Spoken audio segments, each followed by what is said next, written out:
নমস্কার, আমি অঙ্কনা। আপনাদের সকলকে বসন্তের এই আড্ডায় স্বাগত। কাল দোল উৎসব। দোল মানেই কিন্তু রঙের ছোঁয়া। প্রকৃতি যেমন তার পুরনো পাতা ঝেড়ে ফেলে নতুন পাতা গজানোকে আগমন জানায় এই বসন্তে, ঠিক তেমনি আমরাও কিন্তু আমাদের জীবনে পুরনোকে বিদায় জানিয়ে নতুনকে স্বাগত জানাই এই বসন্তে। বসন্ত মানে কিন্তু আমাদের মনে প্রেমের ছোঁয়া লাগে। কথা আর না বাড়িয়ে চলে যাব আজকে আমাদের যে অতিথিরা এই স্টুডিওতে উপস্থিত আছেন তাদের সাথে আলাপ পরিচয় করতে, এবং তাদের থেকে শুনে নেব কবিতা এবং গান। আমাদের আজকে স্টুডিওতে উপস্থিত আছেন শিল্পী অনুসুয়া মিত্র, নমস্কার। শিল্পী দ্যুতি মুখার্জি সাঁতরা, নমস্কার দিদি। তোমাদের দুজনকেই দোলের আগাম শুভেচ্ছা। কাল তো দোল উৎসব, তো দোল মানেই আমাদের সকলের একটা কিছু প্রোগ্রাম থাকে, প্ল্যানিং থাকে। প্রথমেই শুনবো তোমার কি প্রোগ্রাম আছে কালকে? দোল মানে এই যে শীতের প্রবাহ, সেই শীতের কুকড়ে যাওয়া থেকে একটু বেরিয়ে এসে আমরা একটু আনন্দের আবহাওয়াতে বেরিয়ে আসি, মানে উঠে পড়ি। তাহলে ভাবি যে আবির খেলবো না রং খেলবো, কিন্তু এই বয়সে এসে এখন আর সেই ছোটদের মতো তো রং খেলার মতো থাকে না। আমরা ভাবি যে কোথায় গানের উৎসব হচ্ছে, বসন্ত উৎসব, কোথায় কোথায় গান গাইবো আর একটু আবির খেলা হবে। এইটাই একটা মেন আমাদের উৎসাহ, যে কোথায় গিয়ে গান গাইবো বসন্ত উৎসবে, বসন্তের গান। একদমই তাই। ছোটবেলার বসন্তটা একরকম ছিল, এখনের বসন্তটা একরকম, আবার যৌবনের বসন্তটা অন্যরকম ছিল। আলাদা। বয়সের ভাগে ভাগে বসন্তের ভাষা কিন্তু এক এক রকম পাল্টে যায়।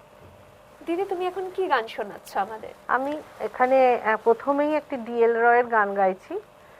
উনি যেরকম বসন্তকে আবাহন করে একটি গান লিখেছিলেন, যেটা আমরা খুব সবাই প্রায় জানি, ওইটা দিয়েই আমি আজকে শুরু করছি। তাহলে শুরু হোক।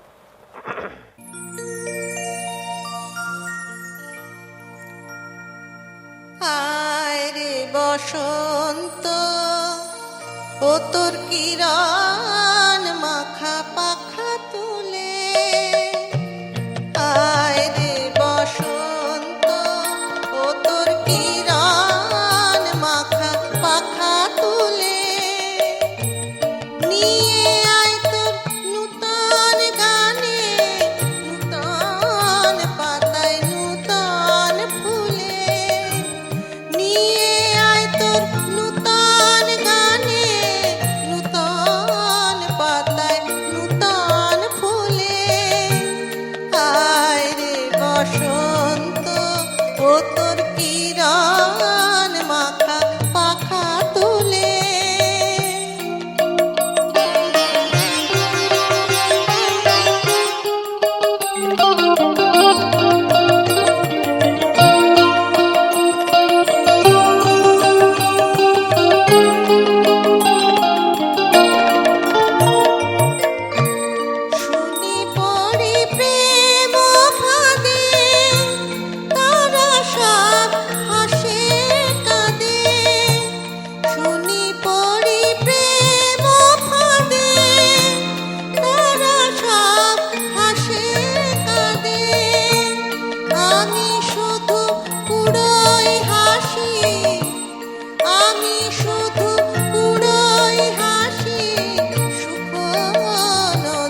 হয়েছে। তোমার গান শুনে আমার একটা কথা মনে পড়ছে, তো সেটা আমি অনুসূয়ার কাছে জিজ্ঞাসা করব। তুমি এখন কি করছো?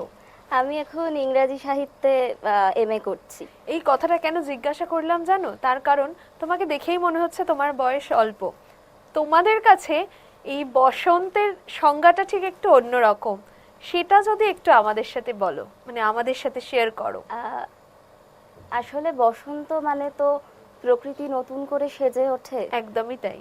এবং বসন্ত মানে নতুন করে ফিরে পাওয়া অনেক কিছু, আর একরাশ আশা, আলো, সমস্ত কিছু। প্রেম তো আছেই, এবং এই প্রেমেরও আবার বিভিন্ন দিক আছে।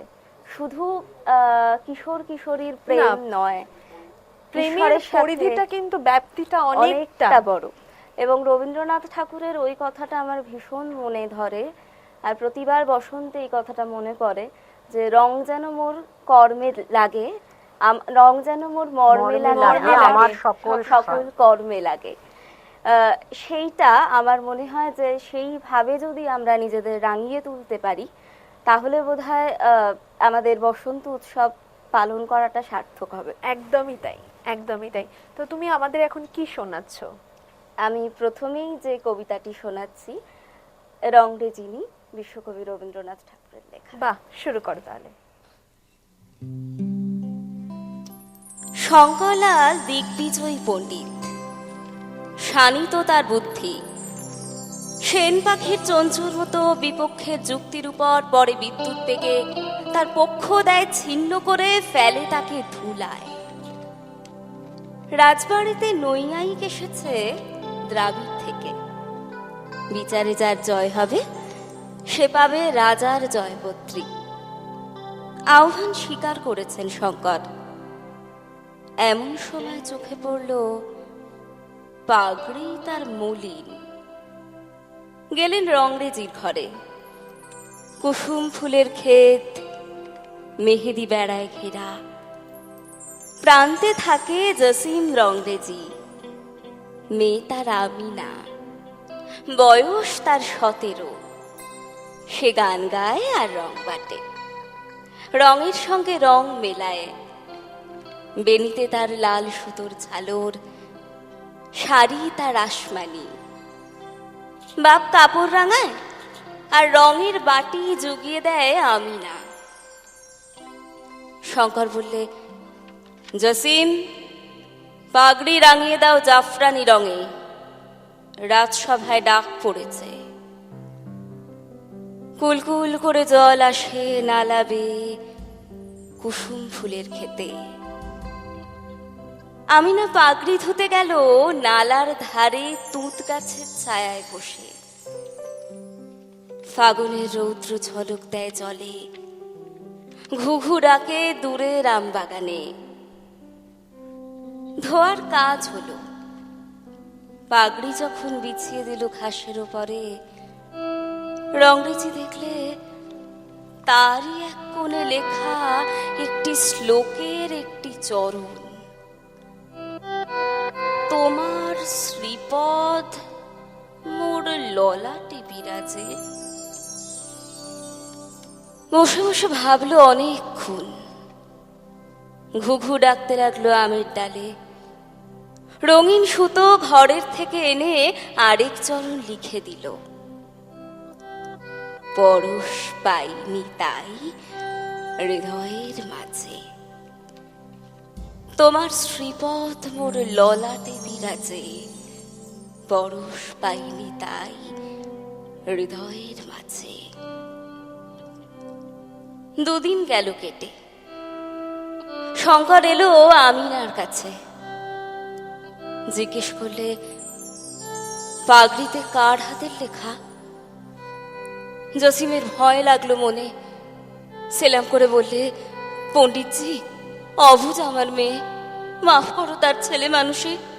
ফিরে যাও রাজসভায়, সেখানেই লেখা, কেউ দেখবে না, কেউ বুঝবে না।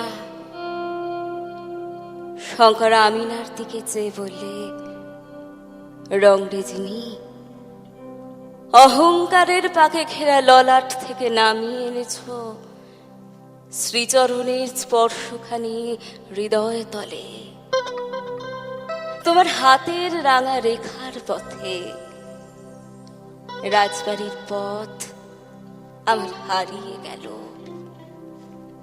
আর পাবো না খুঁজে।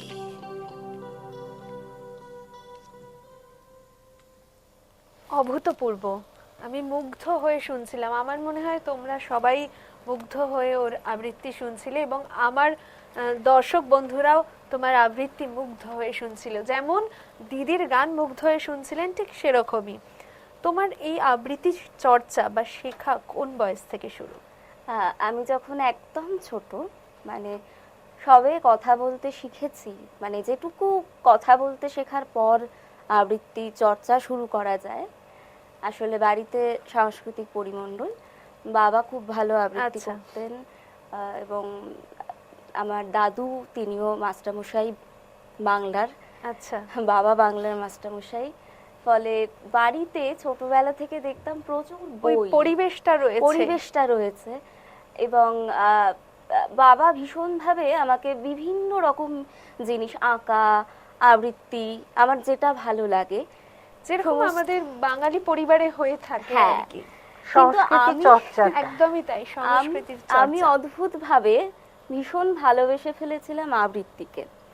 গান করতে একদম চাইতাম না প্রথম দিকে, কিন্তু আমায় গানেই ভর্তি করা হয়। আচ্ছা, কিন্তু একদমই পছন্দ, মানে চাইতাম না গান করতে, গান শুনতে কারণ ভালোবাসতাম। যার যেদিকে ভালোবাসা হ্যাঁ, আছে সে তো সেই সেদিকেই সেদিকে। যাবে। কিন্তু বাবা মার দিক থেকে কোনোদিন কোনো জোর করে করানো এই বিষয়টা আসেনি, বরং আবৃত্তি আমাকে সকলে খুব উৎসাহ দিত। পরবর্তীকালে আমার মনে হলো যে আবৃত্তিটাকে নিয়ে এবার সত্যি যে সাধনা, যে বিষয়টা, সেইটা শুরু করতে হবে। এবং আমি বহু গুরুজনদের আমার সঙ্গে পেয়েছি যারা আমার হাত ধরেছেন, যার কথা না বললেই নন। তিনি হচ্ছেন শ্রীমতী মেধা বন্দ্যোপাধ্যায়। আচ্ছা, তার কাছে শেখা আমার কাছে একটা স্বপ্নের মতো ছিল। তারপর আমি শুরু করলাম এবং এখনো সেই সেই যাত্রা পথ চলছে। চলবে। আগামী দিনে আরো অনেক দূর এগিয়ে যাক, এটাই কামনা রাখবো। অসংখ্য ধন্যবাদ। ধন্যবাদ তোমাকেও। আসবো দিদির কাছে। দিদি, তোমার ছোটবেলা মানে কত ছোট বয়স থেকে গান শেখা শুরু? বলতে গেলে আমার প্রায় জন্ম থেকেই গান শোনা, মানে গান শেখা। আমিও এরকম একটা সাংগীতিক পরিবেশে বড় হয়েছি। হয়েছে। মানে আমার দিদি দাদারা সবাই গান গায়, জন্ম থেকেই শুনছি সবাই গান করে। মানে মাস্টারমশাই বাড়িতে এসে গান শেখাতেন, যিনি শেখাতেন তিনি সৌমেন্দ্রনাথ ঠাকুরের শিষ্য ছিল আর কি। আচ্ছা, তা আমি ওনার কোলে বসে থাকতাম সব সময়, উনি যখনই গান শেখাতেন আমি ওনার কোলে বসে থাকতাম। ওই অটোমেটিক আমার বেশিরভাগ গানই তোলা হয়ে গেছিল, শুনে শুনেই গান গাওয়া, শুনে শুনেই গান গাওয়া এইরকম। তারপরে আস্তে আস্তে ওনার কাছেই শিক্ষা, তারপরে আরো অনেক বড় জায়গায় বড় যাওয়া জায়গায় আর কি। গিয়ে শেখা। একটা ছোট্ট কথা তোমাকে জিজ্ঞাসা করছি, সেটা হলো যে কখনো এরকম মনে হয়নি যে বাড়িতে তো সবাই গান নিয়ে চর্চা করছে, গানের পরিবেশ, তো আমি গান ছাড়া অন্য কিছুতে না, যাব? আমি ছোটবেলায় খুব ভালো নাচতাম, সেই কারণেই আমার কিন্তু জিজ্ঞাসা করা না, কথাটা। নাচতাম, কিন্তু আমাদের বাড়িতে একটু কনজারভেটিভ ছিল আমার বাবা। যখনই একটু বড় হলাম যে অন্য জায়গায় নাচতে যেতে হবে, মাস্টারমশাই বললেন যে ওকে অন্য জায়গায় স্টেজে নাচতে হবে। তো আমার বাবা বললো না, ও কোথাও কি ও নাচবে না। তখন আমি বললাম এই ব্যাপারটা তাহলে আর আমি কিন্তু গান আগেকার নাচ দিনে শিখবো ছিল। না, আমি তাহলে গানই করব। তুমি যদি আমাকে কোথাও নাচই না করতে যেতে দাও, একদমই তাহলে তাই। আর আমি গানটাই করি। সেই জন্য তারপর তবে আমি অনার্সেও নাচ রেখেছিলাম, নাচটাও পুরো আমার ভালোবাসা ছিল। মানে আমি রবীন্দ্রভারতীতে পড়তাম, তখন আমাদের একটা পেপার নিতে হতো আর কি, সেখানে আমি ভরতনাট্যম নিয়েছিলাম। ও আচ্ছা, সেই গল্প পরে শুনছি, আসবো তো, আরো অনেক গল্প হবে, কিন্তু এবার একটা গানের পালা, তোমার থেকে একটা গান শুনে নেব। কি আজকে তো গান সবই শোনাচ্ছো? মানে একটু বসন্তের গান। তো একদমই তাই। বসন্তের গান বলতে গেলে কাজী নজরুল ইসলামের একটি গান না গাইলে তো হয় না, ওনার প্রচুর বসন্তের গান আছে। সেই জন্য এখন একটা কাজী নজরুল ইসলামের একটি শুরু করা যাক তাহলে। গাইছি।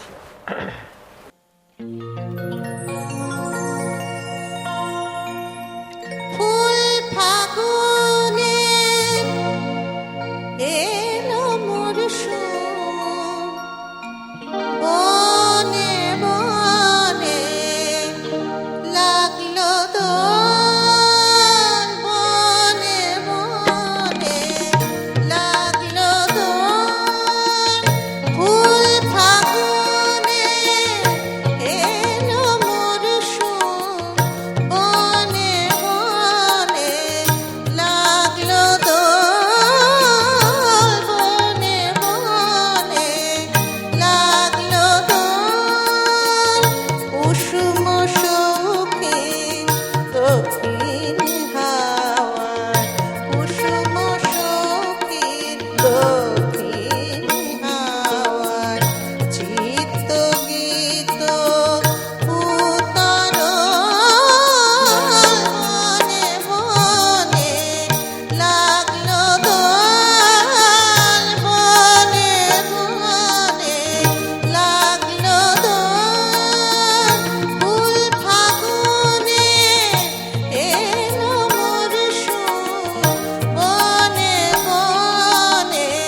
জড়ালো তরুলতায় মুহু মুহু ডাকে কুহু তন্দ্রালস দ্বার খোলো ফুলবাহারে উত্তরিকায় জড়ালো তরুলতায় মুহু মুহু ডাকে কুহু তন্দ্রালস দ্বার খোলো রাঙা ফুলে ফুল আনন বলে কানন সুন্দরী রাঙা ফুলে ফুল আনন বলে কানন সুন্দরী বসন্ত তার এসেছে আর বরষ পরে পথ বিভোর বনে বনে লাগলো দোল বনে বনে লাগলো দোল ফুল ফাগুনে এলো মরশুম বনে বনে লাগলো দোল বনে বনে লাগলো দোল বনে বনে লাগলো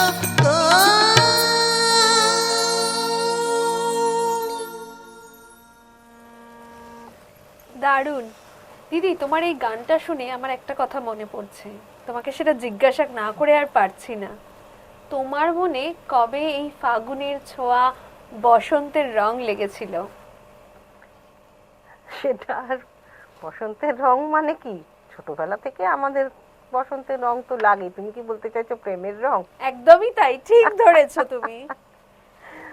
প্রেমের রং বলতে গেলে আমার অনেক ছোটবেলা থেকেই প্রেমের রং লেগেছিল। সেটা অনেক ছোট, তখন আমি কিছু বুঝতাম না। সেই সময় থেকেই আমার মনে প্রেম এসেছিল, কিন্তু আমি জানতাম না ওটাকে প্রেম বলে। আমি ভাবতাম ভালো লাগা, ভালোবাসা কি সেটা জানতাম না। মানে সবসময় মনে হতো যে একটু দেখবো।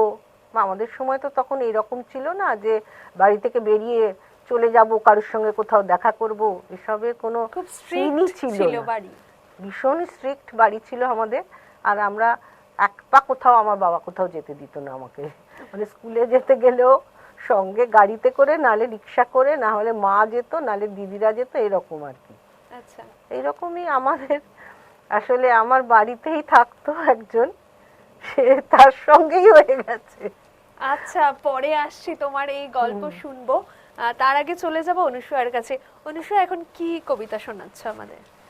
আসলে দিদি এত সুন্দর গান গাইছিলেন। ঠিক, একদমই ঠিক তাই। যেমন দিদি সুন্দর গান গাইছেন, সেরকম তোমারও কবিতা অসাধারণ। আর সাথে তো মিউজিশিয়ানস দাদারা রয়েছেনই, তাদের কথা আর কি নতুন করে বলবো? যতই বলি না কেন কম বলা ওনাদের হবে। সঙ্গ আমরা না পেলে তো অসম্পূর্ণ, গানটা একদমই গান তাই। হয়ে উঠবে না। না, একদম আমরা অসম্পূর্ণ তাদের ছাড়া।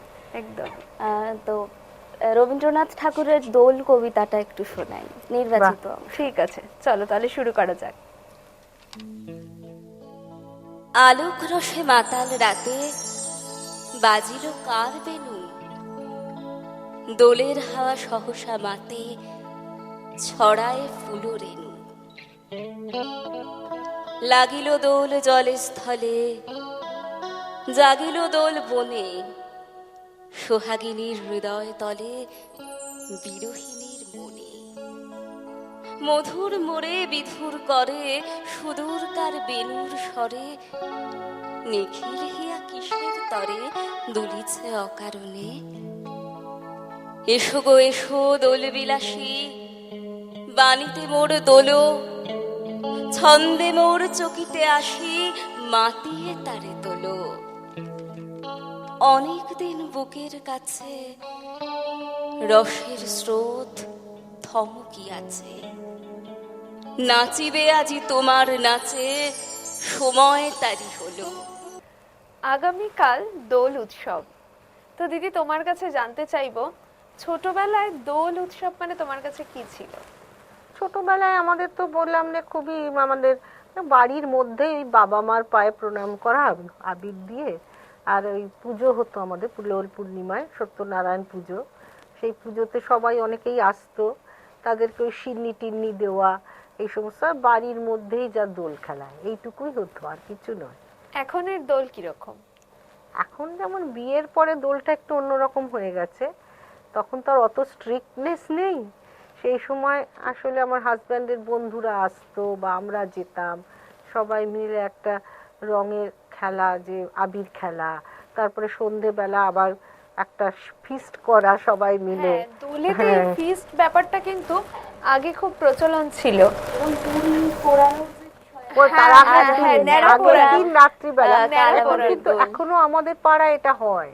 আমার ন্যাড়া বাড়িতেও পোড়া। অনেক জায়গাতেই সেইটা হতো হয়। আর কি। এটা একটা বেশ আর মানে যেহেতু পুরোনো উৎসব দিনের একটা। বাড়ি, হ্যাঁ, সেখানে কিন্তু বেশ খড় বেঁধে অনেক নানা উঁচু রকম করে ভাবে আমরা বেঁধে, অনেক দিন ধরে দোল আবার মানে তার মধ্যে আলু হ্যাঁ। ঢুকিয়ে দেওয়া, সেদ্ধ আর করা। সেই পোড়া আলু আলু, দিয়ে সন্ধ্যাবেলা সন্ধ্যা- পিকনিক। হ্যাঁ, তো সেইগুলো ভীষণ মনে পড়ে। আর একান্নবর্তী বাড়িতে যেটা হয় যে সবাই মিলে দোল খেলা। এইটা একটা বড় ব্যাপার। আমি একটু ছোট ঘটনা বলি। আমার পরিবারও একান্নবর্তী পরিবার। তো দোলের সময় যে যেখানেই থাকি না কেন, ওই একটা দিন বাড়িতে সবাই মিলে এক জায়গায় হবই। তার কারণ হচ্ছে কি, রং খেলা। মেন উদ্দেশ্য হচ্ছে রং খেলা। তো এটাই দোল। হ্যাঁ। বাঙালির কাছে দোল মানে আর এটাই। সবচেয়ে বড় কথা, এই সময়টা সবার ছুটি থাকে। হ্যাঁ, আগে তো এই সময় পরীক্ষা হয়ে যেত, বা হ্যাঁ। পরীক্ষার ঠিক আগে আগে, তো তার জন্য একটু মন খারাপও থাকতো যে পরীক্ষা সামনে, রং খেলতে দেবে কি দেবে না মা। তো এই একটা টেনশনে থাকা হতো আর কি। কথা আর না বাড়িয়ে দিদি, যদি একটা গান এবার শুরু করো। আবারও দোলেরই রং। আসলে দোল মানে তো রাধা শ্যামের কথা বলতেই হ্যাঁ, হয়। দোল হ্যাঁ, রাধা শ্যাম ছাড়া রাধা কিন্তু কৃষ্ণের ছাড়া অসম্পূর্ণ। তো দোল হয় না। একটা ওই রাগাশ্রয়ী গান গাইছি, ওই ধরনেরই আর কি। ঠিক আছে।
রাঙা যত গোপনারি, হাতে হাতে পিচকারি, পিয়াসী নয়ান। রাঙা হলো গিরিধারী, রাঙা হলো গিরিধারী, রাঙা হলো গিরিধারী, রাঙা হলো গিরিধারী, রাঙা হলো গিরিধারী। রাঙা যত গোপনারি, হাতে হাতে পিচকারি, পিয়াসী নয়ন। রঙেতে ঢেকেছে রূপ, তবুও সে অপরূপ। রঙেতে ঢেকেছে রূপ, তবুও সে অপরূপ। কুমকুম চন্দন চুয়া সুহাস ছড়ায়, হোলি খেলে শ্যামরায়, শ্যামরায়। হোলি খেলে শ্যামরায়, শ্যামরায়। হোলি খেলে শ্যামরায়, শ্যামরায়। হোলি খেলে শ্যামরায়, হোলি খেলে শ্যামরায়, হোলি খেলে শ্যামরায়।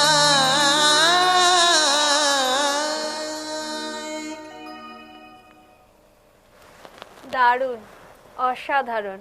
এবার আসবো তোমার কাছে। তোমার মনে কি এখনো বসন্তের রং লেগেছে? যদি সেই অর্থে বলতে হয় হয়তো না, মানে সেই প্রেম অর্থে যদি বলতে হয়, কিন্তু প্রেম ছাড়া তো আমরা কেউ নই। একদমই তাই, আমাদের প্রেম ছাড়া কি প্রত্যেকের- মানুষ? একদম, আমাদের প্রত্যেকের মধ্যে প্রেম আছে। একদম। অপ্রেম যেটুকু, সেটুকুকে দূরে সরিয়ে একটা ছোট শিশুর প্রতিও প্রেম জন্মাতে পারে। ঠিক। আমি সেই প্রেমে বিশ্বাস করি যে সকল মানুষকে ভালোবেসে যেন আমরা ভালো থাকতে পারি। আর হোলি খেলা প্রসঙ্গে আমি খুব রিসেন্টলি জানতে পেরেছি বিষয়টা, যে বৃন্দাবনে বিধবা মহিলাদেরকে দিয়ে হ্যাঁ হ্যাঁ, হোলি খেলা শুরু করা হয়। একদম একদম। এবং তারা শুরু করলে তবে হোলি খেলা হোলি শুরু শুরু হয়। হয়।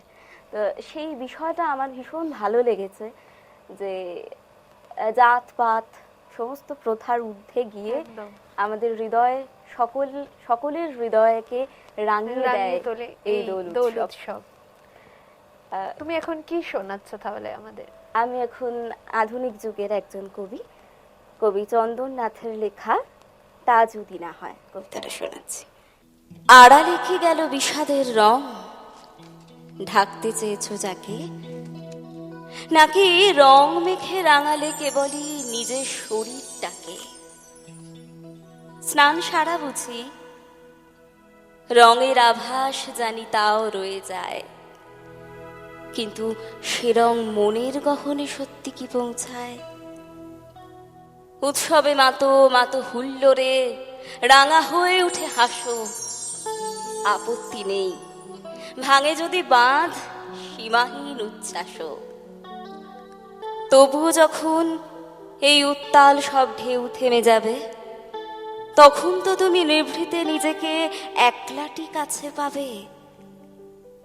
জেনে নিও সেই অবকাশে তুমি নিজেকে প্রশ্ন করে, মেখেছ যে রং আবেশ কি তার রয়ে গেল অন্তরে। যদি রয়ে যায়, যদি তা রাঙায় আগামীর অনুভব, মেনে নেব আমি সার্থক তবে বসন্ত উৎসব। যদি তা না হয়, তোমার আবির কেবলই রঙিন ধুলো, মুছে ফেলো তাকে। খোঁজো, খুঁজে যাও জীবনের রংগুলো, মুছে ফেলো তাকে। খোঁজো, খুঁজে যাও জীবনের রংগুলো।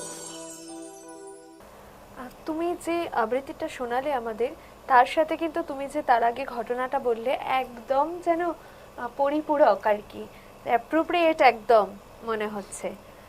আসবো এবার দিদির কাছে। দিদি, তুমি এখন কি গান শোনাচ্ছ? আমি এখন একটু রবীন্দ্রনাথের গান শোনাবো, মানে বসন্তের গান মানে রবি রবি ঠাকুর ঠাকুরের ছাড়া গান না সম্ভব হলে না। সম্ভব না, কারণ রবীন্দ্রনাথই প্রথম বাসন্তিকা বা বসন্তোৎসব শুরু করেছিলেন শান্তিনিকেতনে। তারপর থেকে আমরা সব জায়গায় এই যে বসন্তোৎসব বা বাসন্তিকা কলেজে কলেজে হয়, ইউনিভার্সিটিতে হয় বা বিভিন্ন জায়গায় সব বসন্তোৎসব জায়গায় হয়, সব এখন জায়গাতে বসন্ত উৎসব হ্যাঁ রবীন্দ্রনাথকে ধরেই আমরা এগিয়ে এগিয়ে গেছি। গেছি। তবে রবীন্দ্রনাথের এত রকমের গান আছে বসন্তের, গাইতে গেলে মনে হয় বোধহয় কোনটা ছেড়ে কোনটা কোনটা গাইবো, গাইবো, খুঁজে একদমই পাই তাই। না যেন কোনটা এটা গাইবো না ওটা গাইবো, সেটাই মনে হয়। তবে আমি আজকে একটাই খুব আনন্দেরই গান আর একটা মানে একটু তালের গানই ঠিক করেছি, দেখি একটু চেষ্টা করি। তাহলে শুরু করা যাক।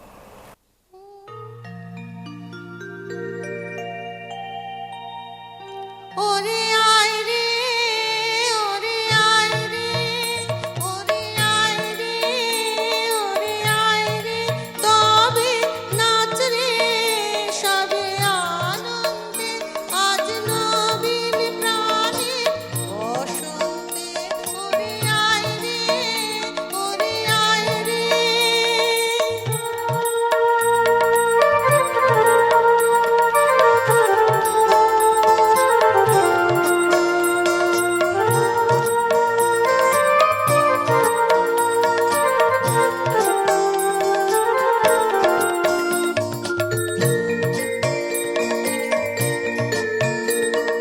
পিছন পানের বাঁধন হতে চল ছুটে আজ বন্যা স্রোতে। পিছন পানের বাঁধন হতে চল ছুটে আজ বন্যা স্রোতে। আপনাকে আজ দক্ষিণ হাওয়ায় ছড়িয়ে দে রে দিগন্তে, আজ নবীন প্রাণে বসন্তে। ওরে আয় রে, ওরে আয় রে।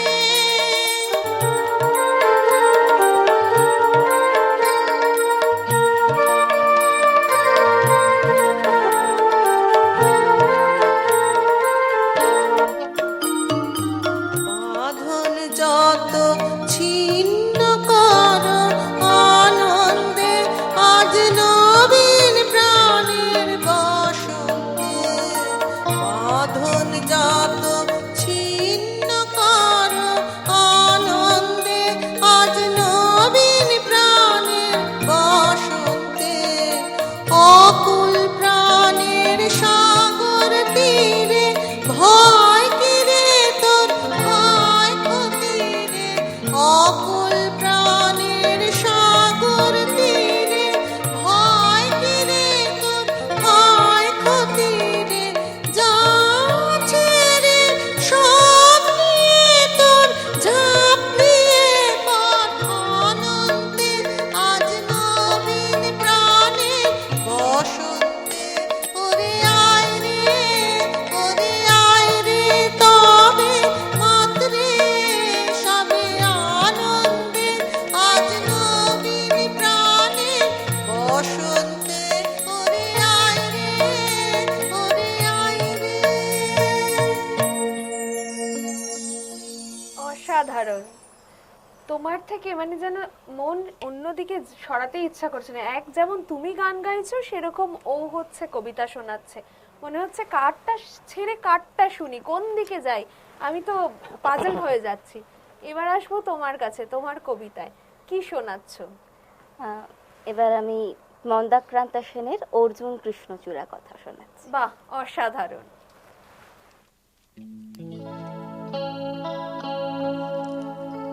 অর্জুন গাছ একা ছিল ওই মাঠে, আর্য পুরুষ আভিজাত্যের দম্ভ,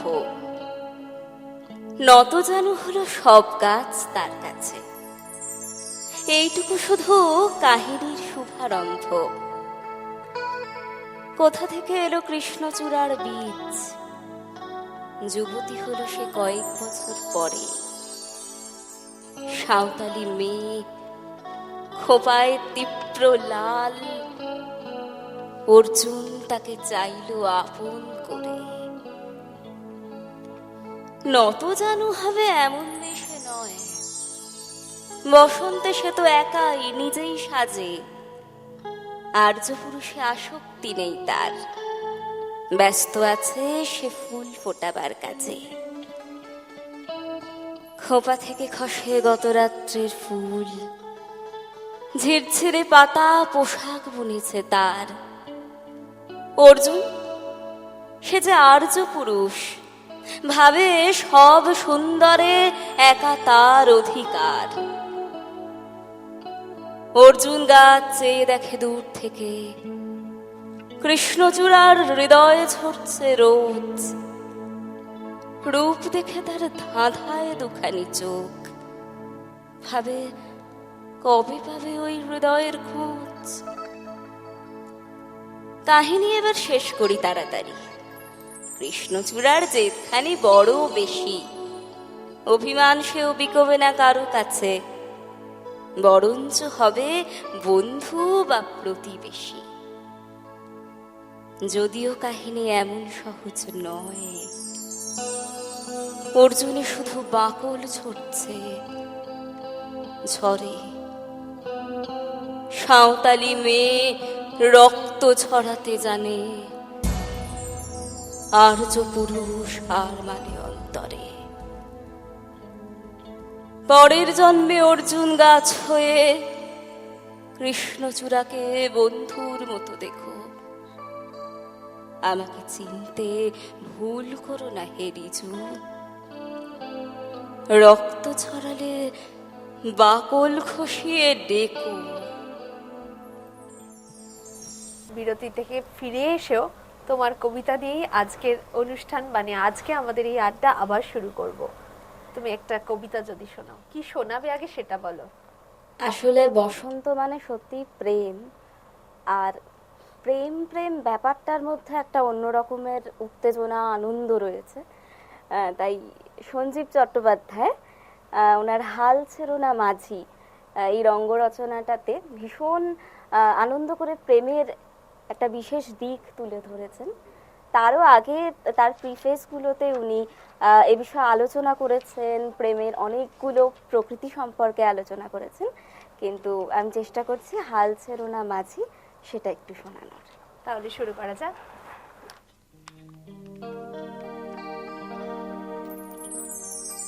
প্রেম আর বেল একই স্বভাবের, সময় হলে পড়বেই। প্রেম কি যাচিলে মেলে, আপনি উদয় হয় শুভ যোগ পেলে। এসে অর্ধকুম্ভ আর পূর্ণ চন্দ্রের মতো, গ্রহে গ্রহে যোগ হবে তবেই হবে। আমি সেই পিয়ন কোটের পেয়াদা, সমন আমি ধরাবই, চিঠি আমি গুঁজবই। যখন বাড়ি ফিরছে তখন হবে না, ধোলাইয়ের ভয় আছে। যখন পাড়া ছেড়ে বেরোচ্ছে তখন পেছনে পেছনে যেতে হবে। বেপাড়ায় গিয়ে নির্জনে কুটুস। এবার সুযোগ এসে গেল, সে চলেছে আমি চলেছি, মাঝে হাতকুড়ির ব্যবধান। বেশ যাচ্ছিল, হঠাৎ ঘুরে গেল, কিছু নিতে টিতে ভুলে গেছে মনে হয়। এরকম গোলমেলে মেয়ে ছেলে আমি লাইফে দেখিনি। এসব মেয়ে ছেলে সংসার করবে কি করে, যার কোনো মতি স্থির নেই। এখন আমি যদি হঠাৎ ফিরি তাহলে লোকে সন্দেহ করতে পারে, তাই অকারণে বেশ কিছু দূর সামনে হেঁটে গেলাম। প্রেমের ভিত আর বাড়ির ভিত একই জাতের ব্যাপার, খেটে খুঁটে তৈরি করতে হয়, রোদে পুড়ে জলে ভিজে। গোপীদা বলল, কি হলো? তুমি গেলে ওদিকে, রোদে পুড়ে জলে ভিজে তৈরি করতে হয়। তাই বেকার একটা চক্কর দিয়ে ঢুকলাম গুপিদার দোকানে। গুপিদার কচুরির দোকান। গুপিদা বলল, তুমি গেলে ওদিকে, ও এলো এদিকে। কেসটা কি? ধেরিয়েছ নিশ্চয়ই। আমি বললাম, কেস আবার কি, নেজে খেলছে, মহা ধরিবাজ। আগেই বলেছিলুম, মেয়ে ছেলে কি চিজ রে বাবা। শোনো বসন্ত, তুমি একটা কাজ করো। ছোটবেলা থেকে শুনে আসছি বীরভোগ্যা বসুন্ধরা। বসুন্ধরা মানে তো মেয়ে। তুমি তুমি বীর হও। বীর হব? যুদ্ধ করবো নাকি? আরে যুদ্ধ নয়, তুমি এখন বেশ কিছুদিন শিবের মাথায় জল ঢালো। মেয়েরা যদি শিবের মাথায় জল ঢেলে বর পায়, তাহলে তুমিও বউ পাবে। কিন্তু বউ পেলে খাওয়াবে কি? রোজগার পাতি তো নেই। না, লোকটার মাথায় কিচ্ছু নেই, সব গুলিয়ে ফেলেছে। প্রেম বিয়ে সব গুলিয়ে ফেলেছে একেবারে। সারাটা জীবন ট্যাঁকে বসে পয়সা গোনা আর ধামার মতো একটা ভুঁড়ি। না পড়েছে কবিতা, না পড়েছে উপন্যাস। আরে প্রেম প্রেম, খুব খুব কাশি, রক্ত, সমাধি। আধুনিক গান, তোমার সমাধি ফুলে ফুলে ঢাকা। প্রেম বলে তুমি নেই। প্রেমিক মরলে চিতায় পোড়ানো হয় না, সমাধি দেওয়া হয়। আর তার পাশে থাকে শিউলি, বকুল। গুপিটার যদি রবীন্দ্রনাথের গানটাও একটু মন দিয়ে শুনতো, তাহলে অনেক কিছু বুঝতে পারত। আরে পড়তে হবে না, শুধু কানটা গানের দিকে রাখা। এ গানটা প্রায়শই হয়। আমি জেনে শুনে বিষ করেছি পান। গানটা আমার একটু একটু আসে। জানলা খুললে যেমন উনুনের ধোঁয়া আসে, সেরকম অটোমেটিক আসে। বেশ ধরেছিলুম, জেনে শুনে বিষ করেছি পান। গলা পরিষ্কার, সুরটাও বেশ লেগেছিল। গুপি পাঠা বলল, এ তো আত্মহত্যার কেস। বুঝে গেলুম, গুপি যা লেভেলের, তাতে ওর বাবারও ক্ষমতা হবে না সব বুঝার। আরে প্রেম যে একটা কত বড় কাজ, কি দহন, কি জ্বালা। গুপির একটাই জ্বালা, ধারের পয়সা আদায়ের জ্বালা, পাওনাদারের কাছে তলব করার জ্বালা। একেবারে কোর্স মেটেরিয়াল। কি আর করি, নিজেই আপন মনে গাইতে লাগলাম। প্রাণেরও আশা ছেড়ে সপেছি প্রাণ। যতই বলি তারে ততই দহি। আপনও মনো জ্বালা নীরবে সহি। তবু পারিনে দূরে যেতে অনলবান। রবীন্দ্রনাথ ইজ রবীন্দ্রনাথ। কি পারসেপশন, কনসেপশন, রিয়েলাইজেশন, সকলের মনের ভেতরে ঢুকে বসে আছেন একদম। এ গান তো আমার জন্যই লেখা।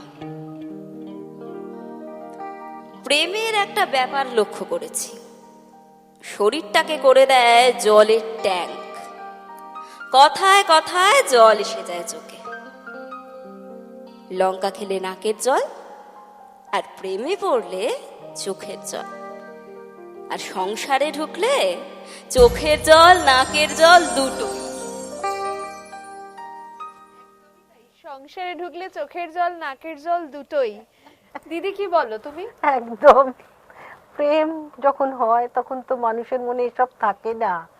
একটা অদ্ভুত অনুভূতি, একটা একদমই তাই। উত্তেজনা, একটা হ্যাঁ। মানে তাকে দেখতে পাবো, দেখতে পাবো, দেখতে পাবো। হ্যাঁ, মরিচিকার মতো একটা ব্যাপারটা মরীচিকার থাকে। মতো। সত্যি, তখন তো মাথায় কিছু থাকে না, কম বয়স, হ্যাঁ, সংসার সম্বন্ধে একদমই তখন তাই। কোনো আইডিয়াই নেই, কোনো কিছু জানে না সংসারে কি হয়।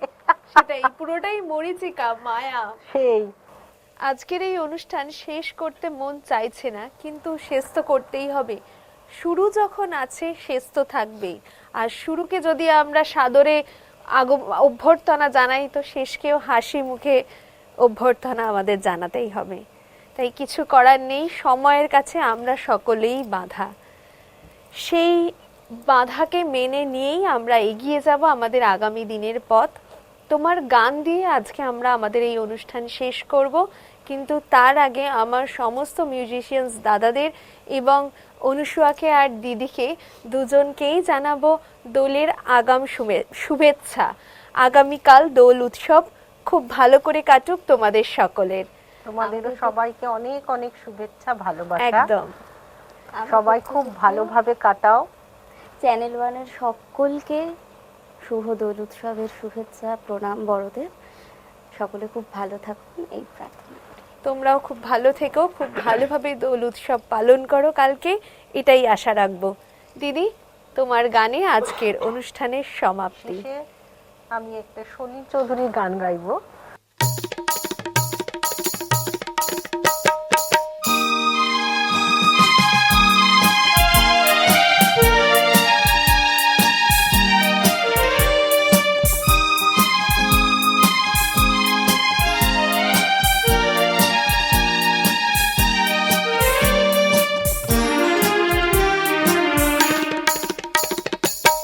লাগে দোল লাগে দোল লাগে দোল পাতায় পাতায় বকুল বনের শাখে কে যাবি আয় ছুটে মন দেবার নেবার সময় যে ডাকে লাগে দোল লাগে দোল লাগে দোল পাতায় পাতায় বকুল বনের শাখে কে যাবি আয় ছুটে মন দেবার নেবার সময় যে ডাকে লাগে দোল লাগে দোল লাগে দোল পাতায় পাতায়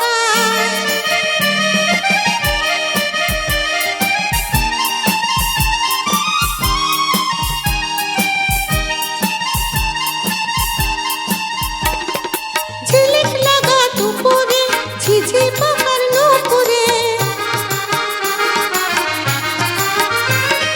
ঝিলিক লাগা দুপুরে ঝিঝি পোকার নুপুরে কেঁদে আপন কে বাপন ভুলে যাওয়া এই সুরে টলমল আমার মন তোমার ডাকে লাগে দোল লাগে দোল লাগে দোল পাতায় পাতায় বকুল বনের শাখে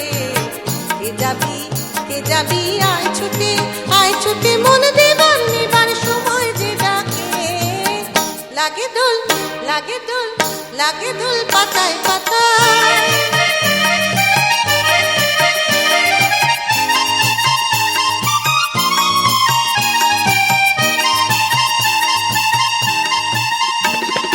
ছোট আমার তরণী কনক চাপা বরণী ছোট আমার তরণী কনক চাপা বরণী ওপারে কে যাবি আর দেখেছে সরণী জাগনা জাগেছে মনে কে ডাকে জাগে দোল লাগে দোল লাগে দোল পাতায় পাতায় বকুল বনের শাখে কে যাবি আয় ছুটে মন দেবার নেবার সময় যে ডাকে লাগে দোল লাগে দোল লাগে দোল পাতায় পাতায় বকুল বনের শাখে কে যাবি আয় ছুটে মন দেবার নেবার সময় যে ডাকে লাগে দোল লাগে দোল লাগে দোল